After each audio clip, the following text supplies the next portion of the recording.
Hello, my name is Druffy Fingerlingus. The reason why I've made a YouTube video is because I am thinking of making a visual novel called Project Kaizen, and I figured I might as well do a visual diary, or else I'll lose motivation halfway through. Anyway, I'll explain what the story is about. Basically, you have Kazuo, who is a wannabe hikikomori, or shutting, if you like. And the only motivation he has in life is his best friend Yuko, who is his next door neighbour, who is described as athletic, intelligent and beautiful. And they've been best friends since middle school, since the beginning of middle school, and now it's the last day of middle school, and Kazuo has come to the conclusion that he's in love with Yuko, but he feels as if he's inadequate.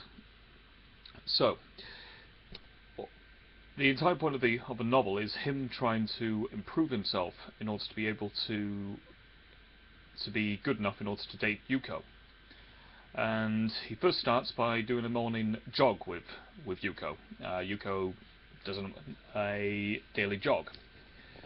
And just before he starts high school, they end up going into that same high school because his motivation is such that he will study extra hard in order to stay with her. And just before high school, he asks Yuko, "What do you see in a man? What do you see in your perfect man?" And Yuko turns around and said, "Well, I want somebody who's pretty much self-motivated, who can earn a bit, who's independent, a little bit of a creative side as well." Anyway, Kazuo then gets a job he tries to apply for several jobs within the bars around his area, to no effect. He's a little too young at the moment. He's only 16 by the time he tries to do this. Anyway, he then tries to get a job in a freak bar, and essentially this freak bar is there because the esoteric people within the community go there in order to hang out, where they feel as if they can be whatever they want, except if it's illegal, of course. We'll get to that in a second. And it's run by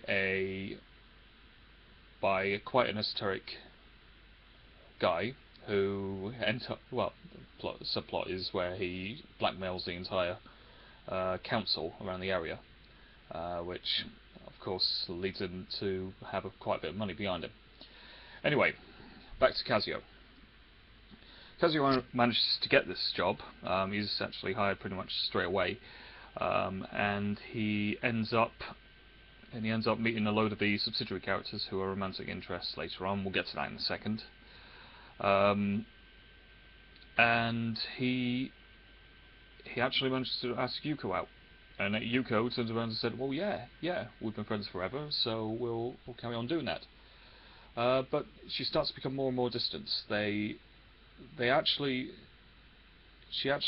do have sex. I have to emphasise that in actual fact, this isn't supposed to be an erotic visual. It's supposed to be implied sex and nudity, because I think that's a bit more effective if you think about it. Anyway, Yuko becomes more and more distant, and eventually it gets to the stage where Yuko phones Kazuo and says, "I'm sorry, I have to go." And anyway, she runs away. Now Kazuo finds out in the area that she's actually gone to a hotel. She's staying at a hotel in Kyoto. Because he can be a bit stalkerish. Anyway, so he takes the train to Kyoto, and the owner of the freak bar turns around and says, "Well, where are you going? I thought you were going to work." And Kazuo explains the situation, and the owner turns around and said, "Wait there." So he misses his train because of the conversation. And anyway, the owner arrives with a coach that is provided by one of the patrons called Dr. Nudie. We'll get to, I don't know how to describe him. He's nude. He's an exhibitionist. And anyway, the owner takes all the patrons along in order to do a road trip in order to find Yuko. So anyway, then he gets to Kyoto and confronts Yuko. And I'm not going to do the spoiler, because I figured that you probably might have figured it out, and if you don't, well, it's a bit of a surprise, really. Anyway, I'm writing the script at the moment for this. Halfway through the prologue stage, which I'm guessing around about maybe 10,000 words. So I've only done about 500. So I'm not getting good progress at the moment, but yeah, it should be pretty good, I guess. What I do need at the moment is I need to do a bit more. I need to be able to do some pictures of the characters and also of the backdrops and any dramatic scenes.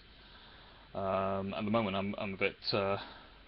I have limited artistic talent, so I cannot quite do it. There is somebody I know who probably could, but he's busy at the moment, and I feel a bit awkward about asking him. I also need some help creating the menus and actually coding it in. Not the choices that you made. There are several choices in the plot so far with what I've described to you. But I mean the main menu and everything. I also might, if I can include it in, if I can be bothered, create some flash animations which I can include. You can't include it directly on the visual novel engine directly because I'm using RenPy or RenP. I don't know how you pronounce it. I presume it's RenPy because Python. So yeah, at the moment I'm getting into it. Yeah, I have to emphasise this. The reason why I make this is because of the visual diary. In case people are interested, I know quite a few people are. I mean, I'm not actually begging for help. I mean, that would be hypocritical, considering the fact that you know I'm not really in a position to. But yeah, I do need a bit of help. Yeah, I'll probably have to think about it. Anyway, trying to think of a good way to finish this video very efficiently, but I can't quite do it. Well, I guess I could say Guashi. Sorry, I apologise for that. That's apparently one of the few finger things I can do, and apparently not a lot of people can do it. So anyway, yeah, I'll give you some more updates as I go along. And if you do want to help out, then yeah, I guess you could let me know. I'll probably ask the guy first of all if he could do the drawings. But I feel a bit, as I said, I feel a bit awkward. Anyway, Guashi, sorry. Well, I'll give you another update.